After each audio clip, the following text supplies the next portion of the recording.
Imagine a quiet woman, unnoticed by everyone around her, who has hidden a secret so powerful it could change the way we think about talent and passion forever.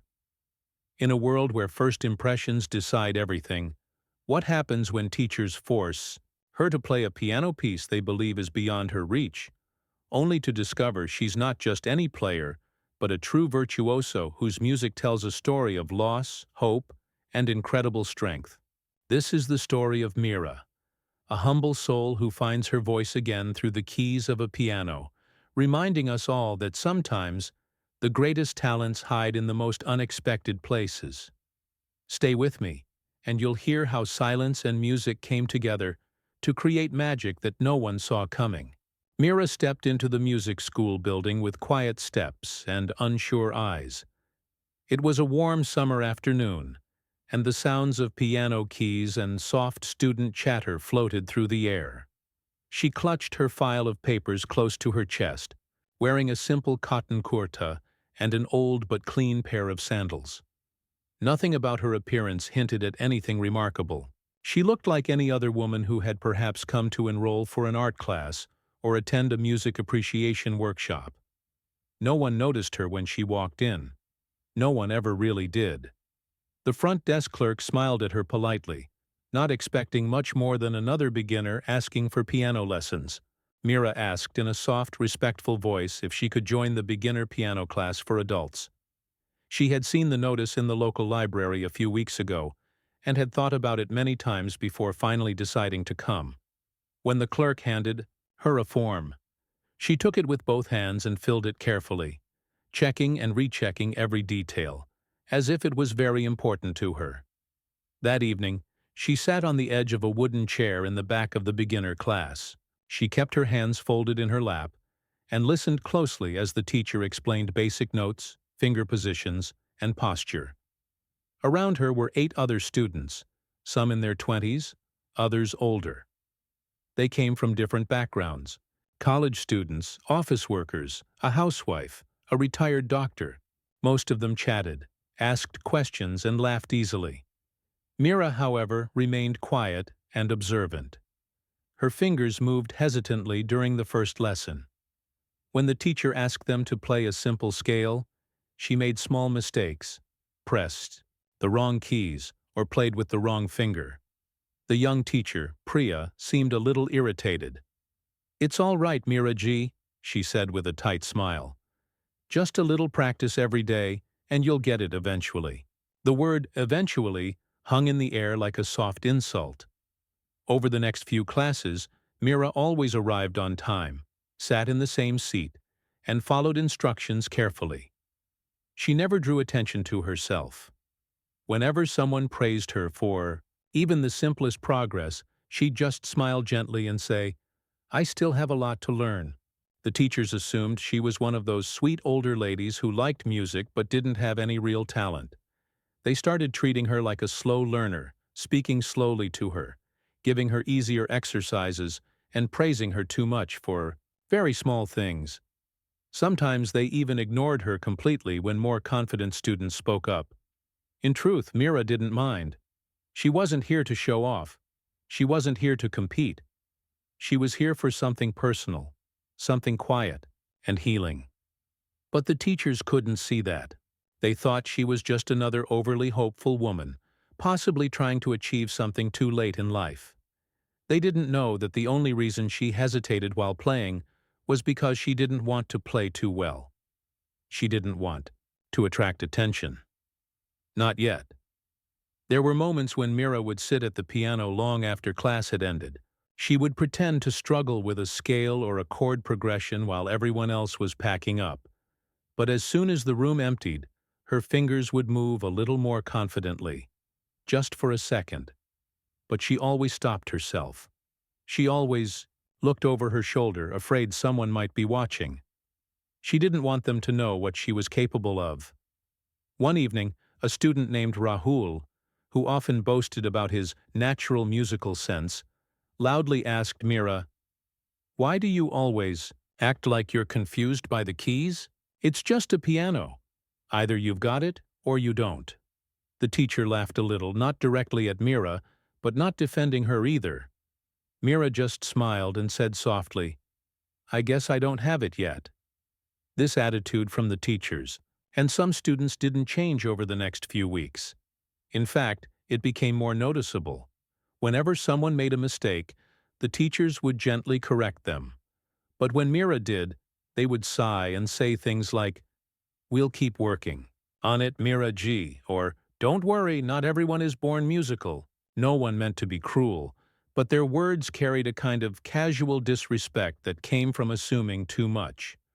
The truth was, Mira had spent years away from the piano on purpose. Many years ago, she had been someone else entirely. Someone who performed on stages under glowing lights, who was praised in newspapers, who played in front of thousands. But that life had ended suddenly, painfully. She had walked away from it, leaving everything behind. She hadn't touched a piano in nearly a decade. Coming to this school had taken all the courage she had. She didn't want fame again. She didn't want applause. She only wanted to play again, not for the world, but for herself. But of course, no one at the school knew that. One day, while the students were practicing different beginner songs, the teachers decided to test everyone by assigning short solo performances in class. When it was Mira's turn, she hesitated. She looked down at the sheet music. It was a simple piece, but she knew if she played it even slightly better than usual, it would raise questions. So she made a few intentional errors and kept her playing, gentle and unsure. The teachers just nodded. One of them whispered to the other, "She's sweet, but this is clearly just a hobby for her." Despite everything, Mira kept coming to class. She stayed polite, calm, and focused. She continued to learn, though at a pace that she controlled. Not too fast, not too well. Just enough to avoid questions. But deep inside, a part of her was waking up again. Each time her fingers touched the keys, a forgotten joy flickered inside her. Music had once been the language of her soul, and now, slowly, it was whispering back to her. She began to feel the tension between what she was pretending to be and what she truly was. It wasn't about ego. It wasn't about proving anyone wrong. It was about honoring the part of herself she had buried for so long. But for now, she kept that secret hidden beneath her quiet eyes and soft voice. The other students grew used to her presence. Some liked her gentle nature and spoke to her kindly. Others ignored her, thinking she had nothing interesting to say. But Mira never took offense. She came, she practiced, she smiled, and she left. That was enough, for now. Then came the announcement that changed everything. The school would hold its annual student recital in 2 months. Every student would perform one piece on stage, in front of parents, guests, and even a few professional musicians. The teachers were excited. They began assigning pieces according to each student's potential. When it was Mira's turn, something unusual happened. Teacher Priya handed her the sheet music for Rachmaninoff's Prelude in G minor, a stunningly difficult and dramatic piece. It was far beyond the beginner level. Most of the class looked confused. Some even giggled. "Was it a mistake, Mira G?" Priya said with a smile that was a little too confident. "We've noticed you've been working very hard, so we thought you should challenge yourself. This will really help you grow." Mira looked at the music. She didn't say anything. She just nodded once. "I'll do my best," she replied quietly. The teachers exchanged a glance. Deep down, they didn't really expect her to manage it. In fact, part of the reason they chose such a difficult piece was because they believed it would gently push her toward quitting the performance.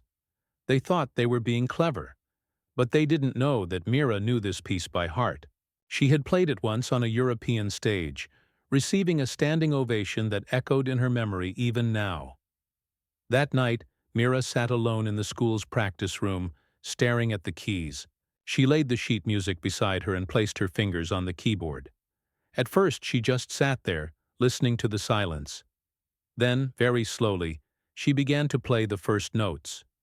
Not hesitantly, not awkwardly, but with the calm confidence of someone who was returning home after a long time. As the announcement of the annual recital spread through the music school, excitement and nervousness filled the air. Students started practicing more seriously, spending extra hours in the practice rooms. Some even booked private lessons to improve their playing. The recital was a big deal at the school. It was the one time in the year when all students performed on stage, in front of an audience that included parents, guests, music lovers, and sometimes even critics. It was not just a test of skill, but also of confidence. In the beginner piano class, the teachers began selecting pieces for each student. They matched each composition according to the student's ability. Simpler pieces for new learners, slightly more advanced ones for those who had improved. Everyone waited eagerly to hear what they would be assigned. When it was Mira's turn, the teachers looked at each other for a moment, then smiled. Teacher Priya held out a sheet of music and said, "Mira ji, this is the piece we've chosen for you." It was Rachmaninoff's Prelude in G minor. There was a strange silence in the room. A couple of students turned their heads quickly to see if they had heard right. One of them even let out a small laugh and said, "Wait, seriously? Isn't that piece insanely hard?" Mira looked at the sheet music without saying a word. Her face showed no emotion. She just gave a small nod and said, "Okay, I'll try." The teachers smiled politely, but there was something hidden behind their expressions. It was a kind of challenge. They didn't believe Mira could actually play the piece. In fact, they were quite sure she would fail. They thought giving her such a hard composition would quietly push her out of the performance list. They believed it was better to discourage her gently rather than tell her directly that she wasn't good enough. Some students noticed this and whispered among themselves. A few of them felt bad for Mira. Others just waited for the moment when she would struggle and drop out. Rahul, the same student who had earlier mocked her, smirked and said, "That's going to be a disaster. Poor auntie." Mira didn't respond. She took the music sheet, folded it carefully, and placed it inside her notebook. She didn't show fear, anger, or pride. She remained the same calm and quiet woman she always was. But something deep inside her had shifted. This was not just another song. This was a door to a part of her soul she had locked away long ago. That evening, after the regular class ended, Mira stayed back alone in the practice room. She sat down at the grand piano, took out the music sheet again, and placed it in front of her. Then, very gently, she touched the first few keys of the prelude. The music filled the room like a secret blooming flower. Her fingers moved slowly at first, but gracefully, as if they were remembering something ancient and beautiful. She wasn't reading the notes. She didn't need to. She already knew them. They were etched in her memory. This was the piece she had performed when she was only 17, at a concert in Prague. It was also the last piece her daughter had heard her play before the accident that changed her life forever. As she played, tears welled up in her eyes, but she didn't stop.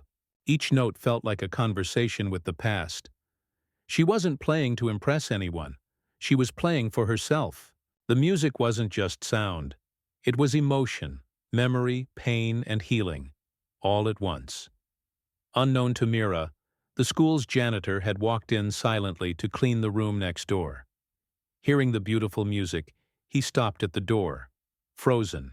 He had never heard anyone at the school play like this, not even the senior students.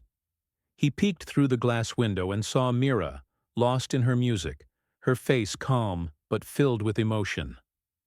The next day, Mira came to class like usual. The teachers gave her a few basic suggestions about how to approach the Rachmaninoff piece, but it was clear they didn't expect much. "Don't stress too much if you can't play it well," Priya said with a light laugh. "Just do what you can. We'll figure something out before the recital." Mira nodded again, as always. "I'll try my best," she said. Days turned into weeks. Other students talked about their pieces, shared tips, and sometimes competed playfully. They would often joke about who would get the loudest applause, But no one really included Mira in these conversations. She was still seen as the quiet, harmless woman who didn't belong in the world of real performers.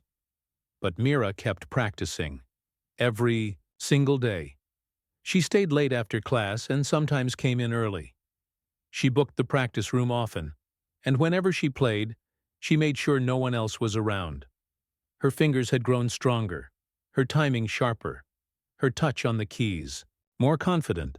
But still, she never played at her full power when anyone was nearby. She wanted her truth to come out only once, on the night of the recital. One afternoon, while she was practicing, the retired music teacher, Mr. Sen, happened to pass by. He had been a legend in the school once, a strict but deeply respected man who now only visited occasionally. He heard the sound of a Rachmaninoff prelude being played, and he paused. He knew that piece well. He had taught it many times. But this was something different. This was not a student struggling.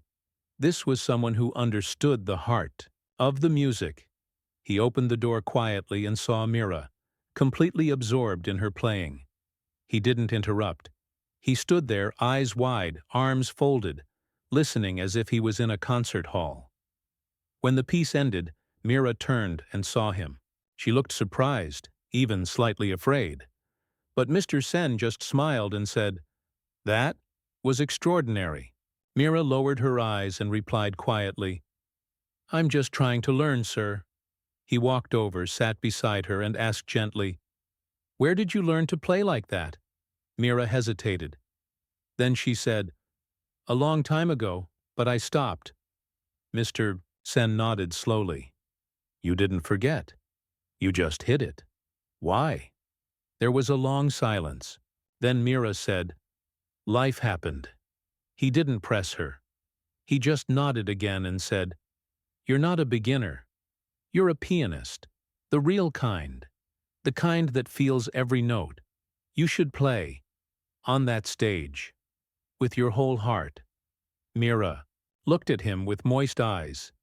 She simply said, "I'm not sure I can." He smiled kindly. "You already have." After that day, Mr. Sen became her silent supporter.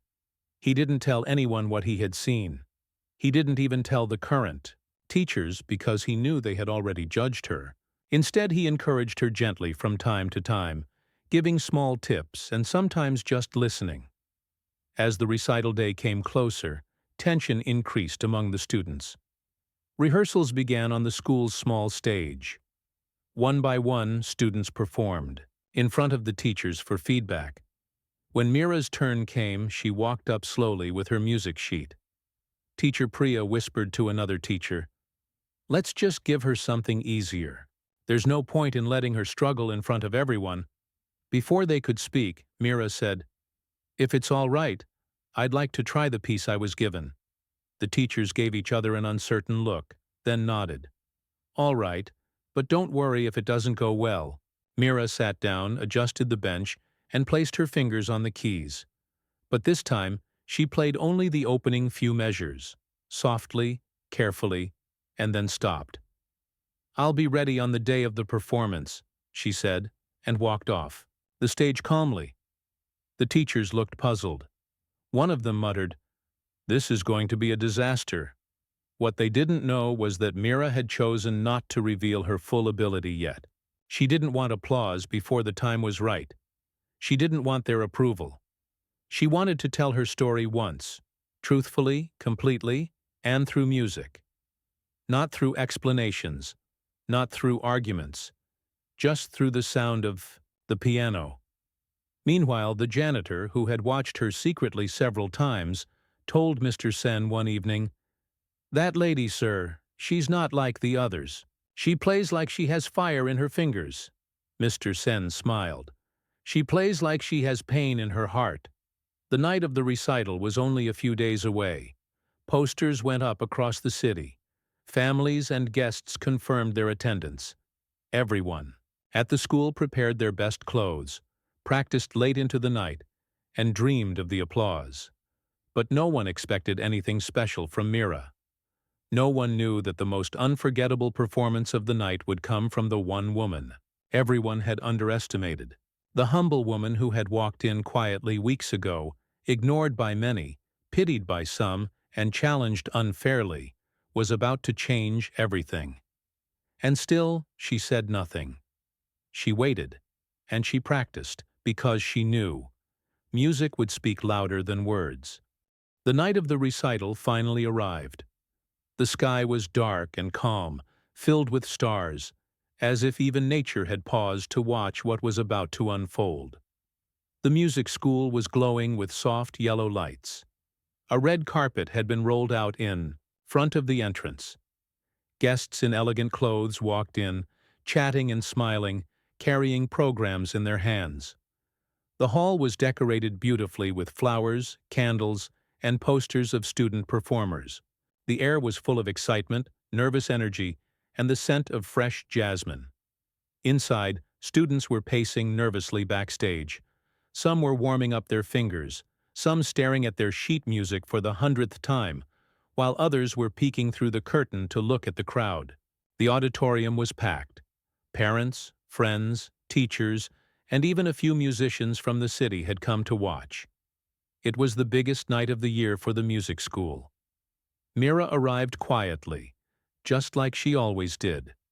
She wore a plain but graceful, cream-colored sari with a thin gold border. Her hair was tied neatly in a bun, and her face was calm.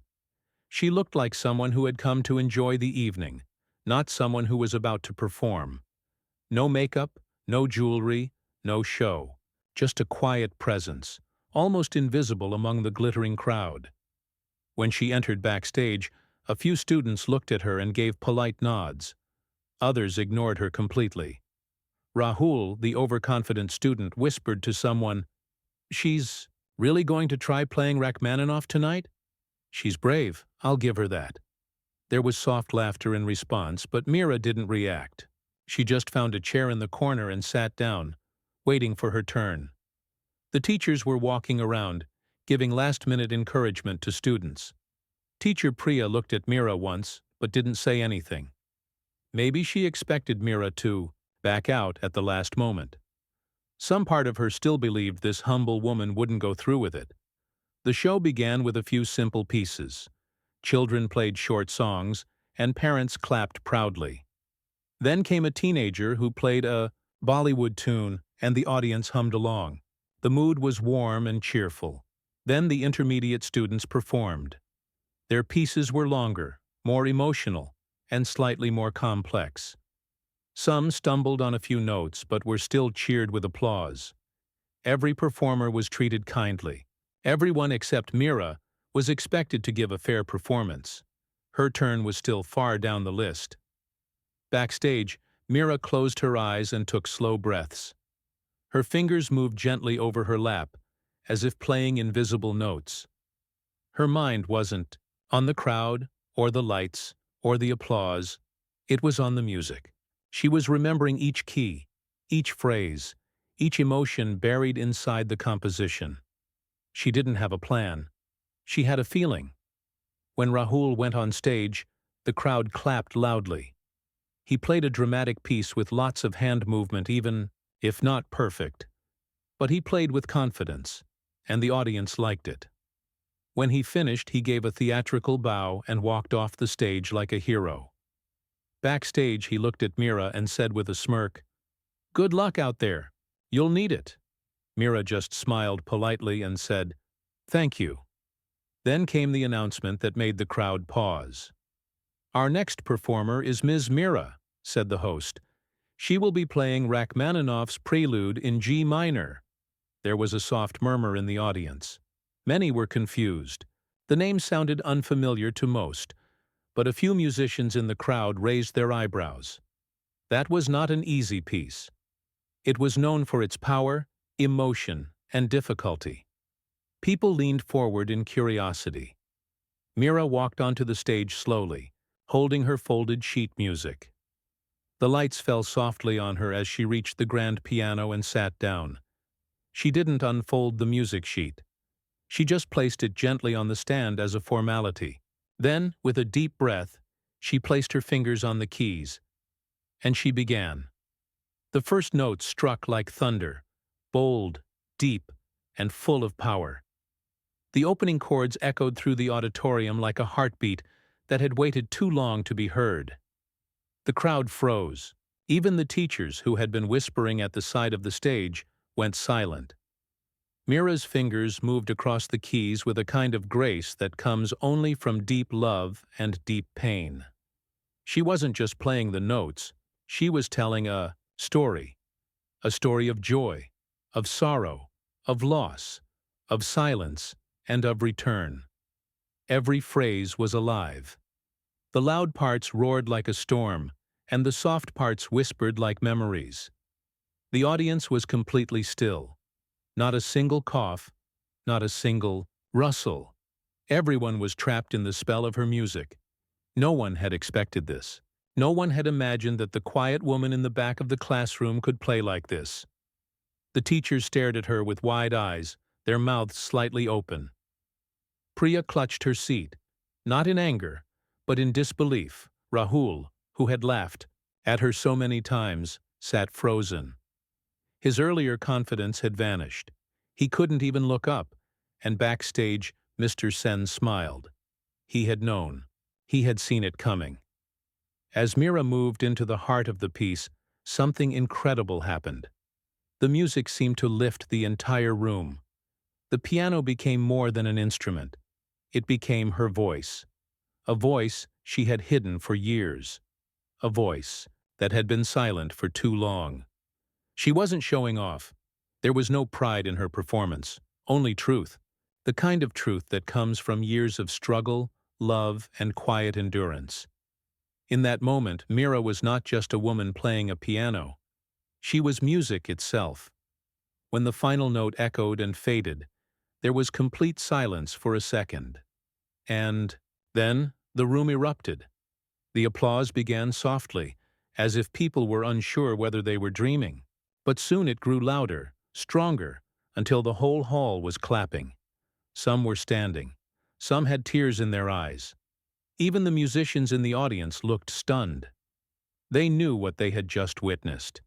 It wasn't just a good performance. It was unforgettable. Mira stood up slowly, gave a simple bow with folded hands, and walked off the stage just as quietly as she had entered. Backstage, no one spoke. They just watched her walk by.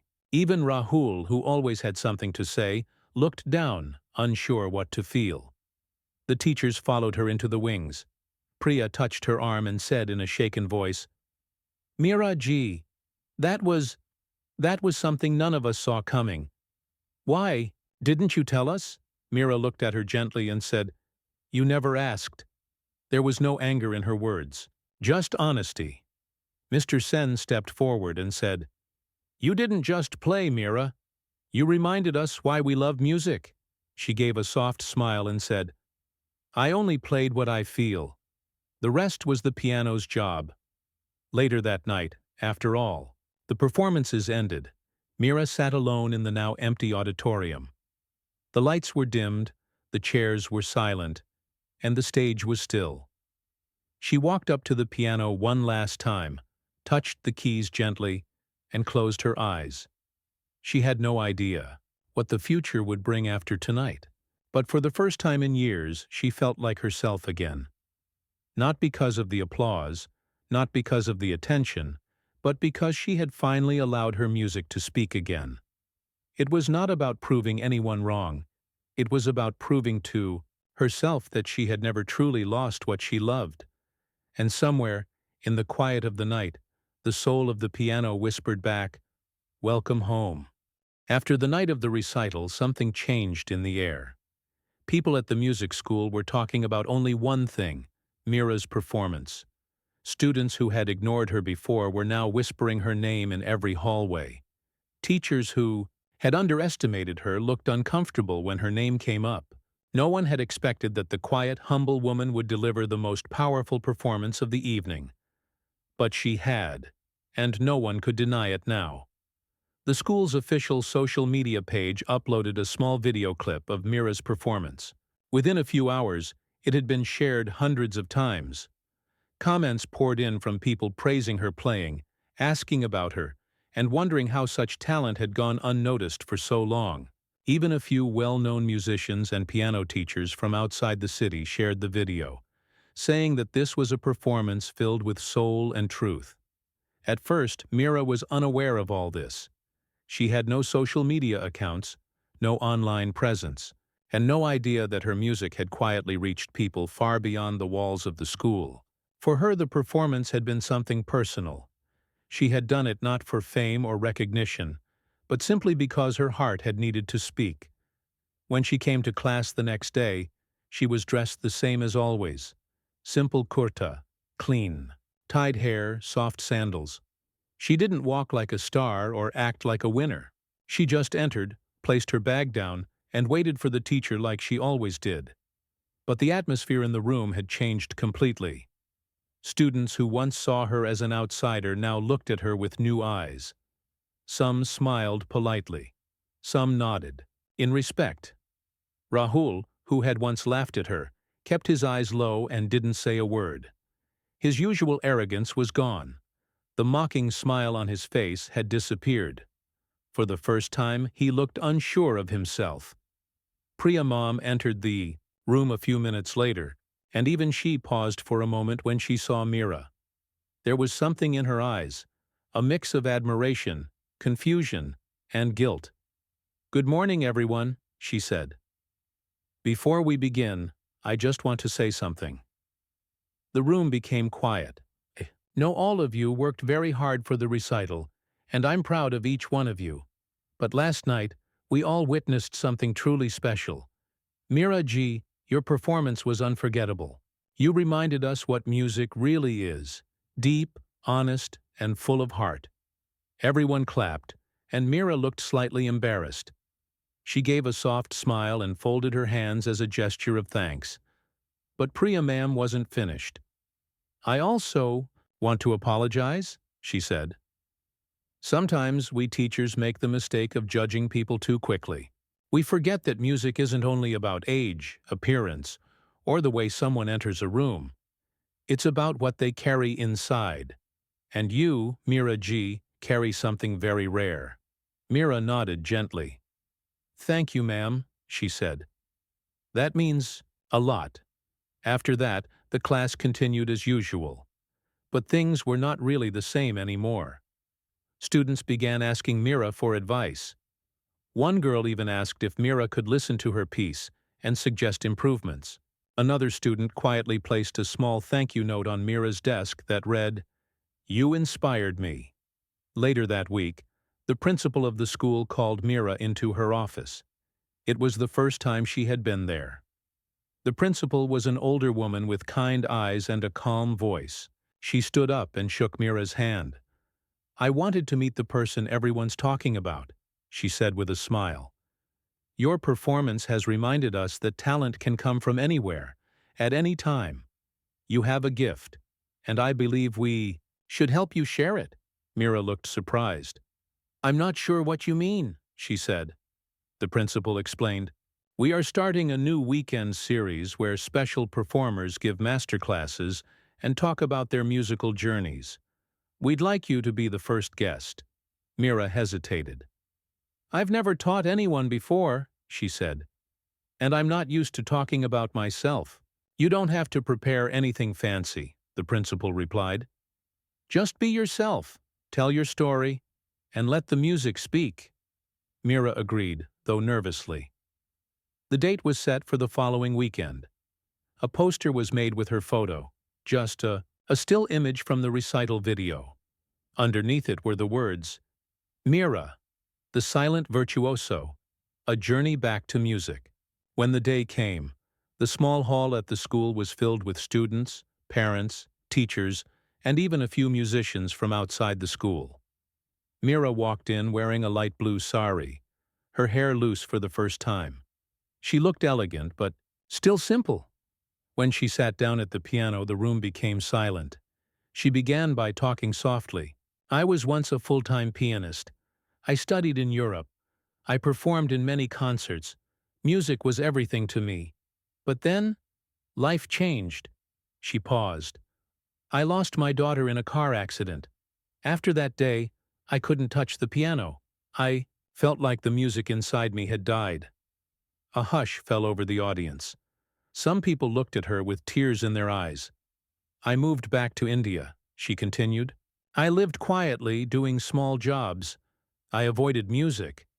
I told myself I didn't need it anymore, but the truth is, music never left me. It just waited, patiently, inside me. She looked at the piano. When I joined this school, it was only to fill my days.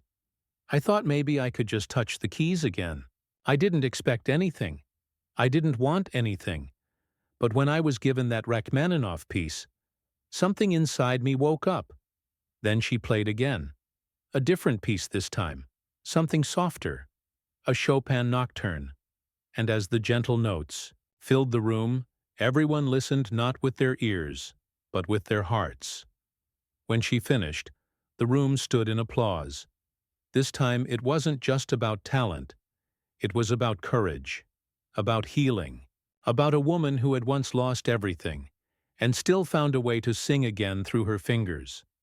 After the session, many people came to meet her. A mother who had lost her son hugged Mira and whispered, "You gave me hope." A young boy with autism came up and asked if he could learn to play like her one day. A college student said, "You made me feel something I've never felt before." The school decided to offer her a special role, a guest mentor. She didn't have to come every day. But students who wanted to learn more deeply, especially about emotional expression, could sit with her in private sessions. She agreed, not because she wanted to become a teacher, but because she understood now. Her music could help others, the way it had once saved her. Days passed. Weeks moved forward. Slowly, her name began to spread. A local newspaper wrote an article about her story, the virtuoso who returned in silence. A radio station invited her for a small interview. More schools asked if she could visit and share her experience. Mira didn't say yes to everything.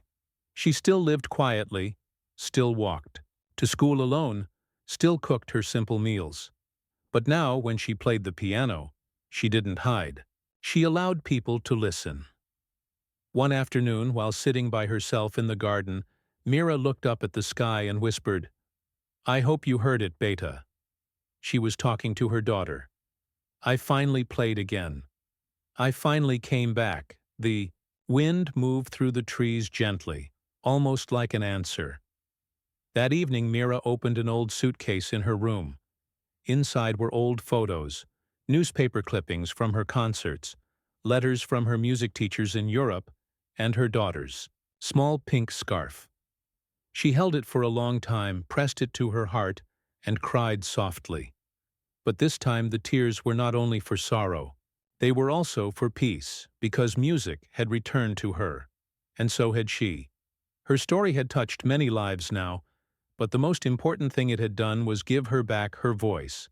Not the one used for speaking, but the one that spoke through music, through emotion, and through every quiet note she played on the piano. Mira had become what she always was, an artist, not by fighting for the spotlight, but by letting her silence speak. And now, people were finally listening. Mira's life slowly started to feel full again. Not crowded or noisy, but full in the quiet way she liked. Her days were simple, but now they had meaning. She taught a few students each week at the music school. Not big classes, just 1 or 2 children at a time. They sat with her in a small practice room, not as students and teacher, but as two people trying to understand the same language, the language of music. The students who came to learn from her were often shy at first. They expected a teacher who would tell them to sit straight, press the keys properly, follow the sheet music. But Mira was different. She asked them to close their eyes, to feel the sound, to tell her what the music reminded them of. One girl said it felt like flying. A boy said it reminded him of the rain on his window. Mira would smile and say, "Good." That means you're listening to more than just notes. Slowly, her quiet corner of the school became known as the place where real music was born. Not fast music, not showy music, but honest music. Some students came to her with broken confidence, nervous hands, or stories of not being good enough. She never scolded them. She just listened. Sometimes she told them, "Don't worry about being perfect. Just try to be true." Outside, the school? Her name was spreading quietly. A few local colleges invited her to perform. Some musicians from nearby cities came to meet her, curious about the woman whose video had touched so many hearts. But Mira never chased the spotlight. She chose only what felt peaceful, what felt real.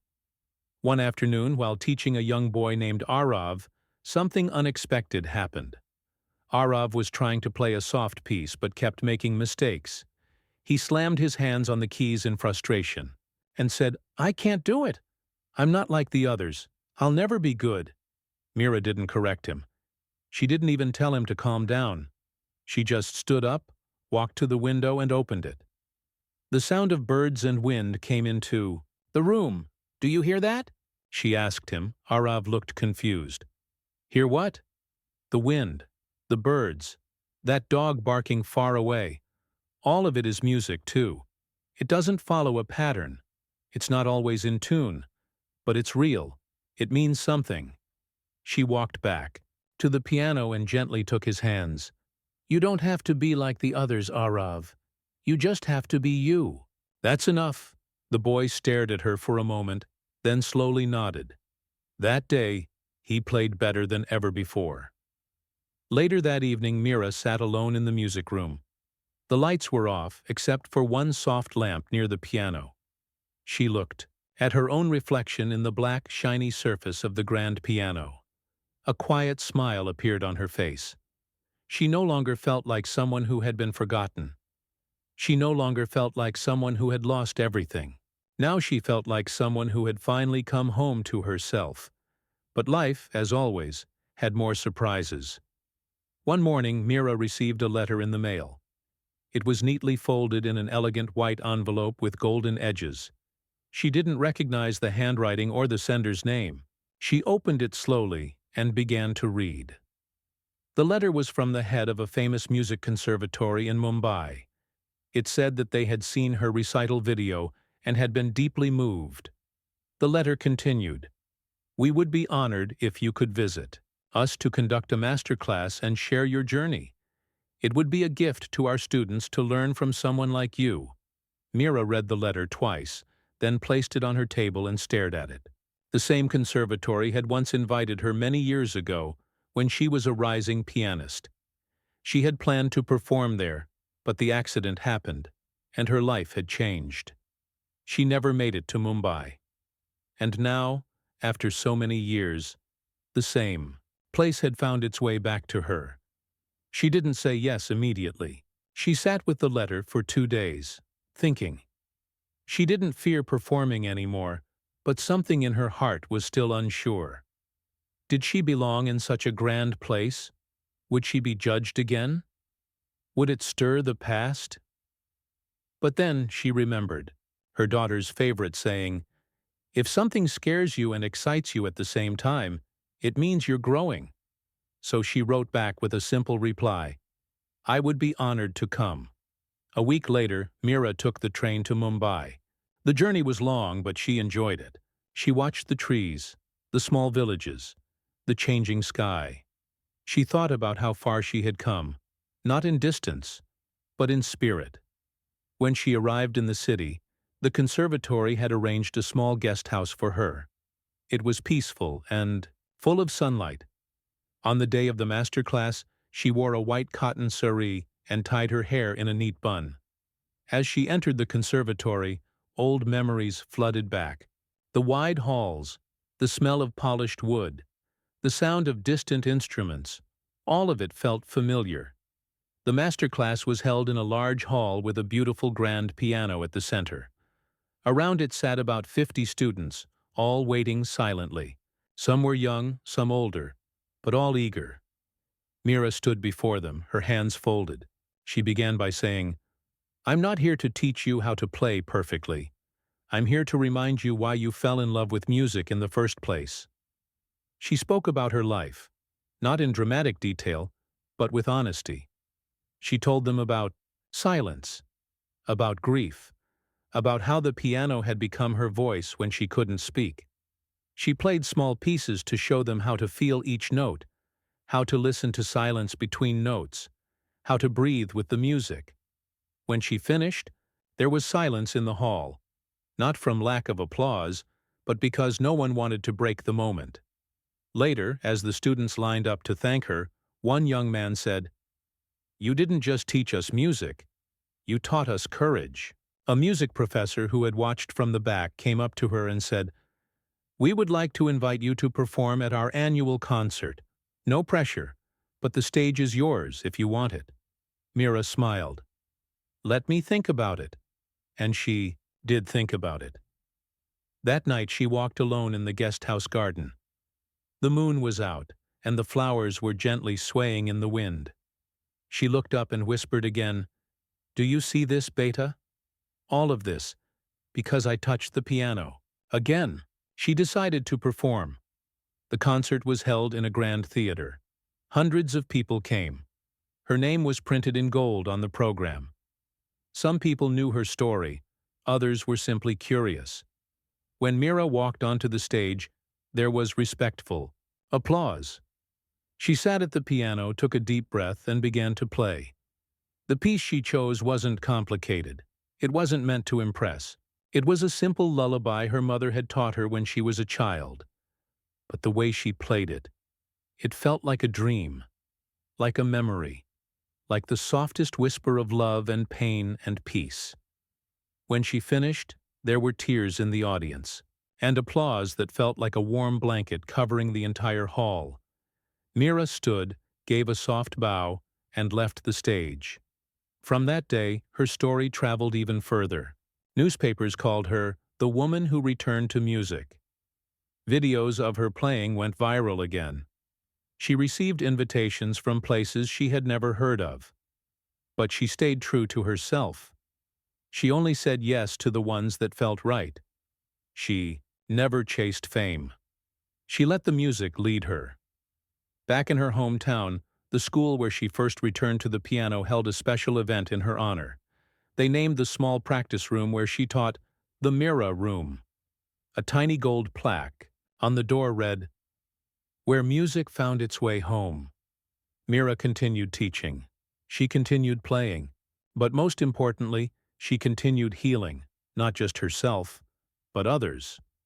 One evening, a little girl named Kavya, who had just started learning piano, asked Mira, "Didi, how do you play like that? Like the music is telling a story?" Mira smiled and said, "Because it is. The music is always telling a story. You just have to be quiet enough to hear it." Kavya thought for a second and asked, "Can I learn to play stories too?" "Yes," Mira said softly. "You already are." And in that moment, Mira understood something deeply. Her story wasn't only about a woman returning to the piano. It was about how music returns to us when we are ready, how it waits patiently, quietly, through all our struggles, heartbreaks, and silences. And when we are finally brave enough to let it in again, it speaks, not loudly, but beautifully, and the world listens.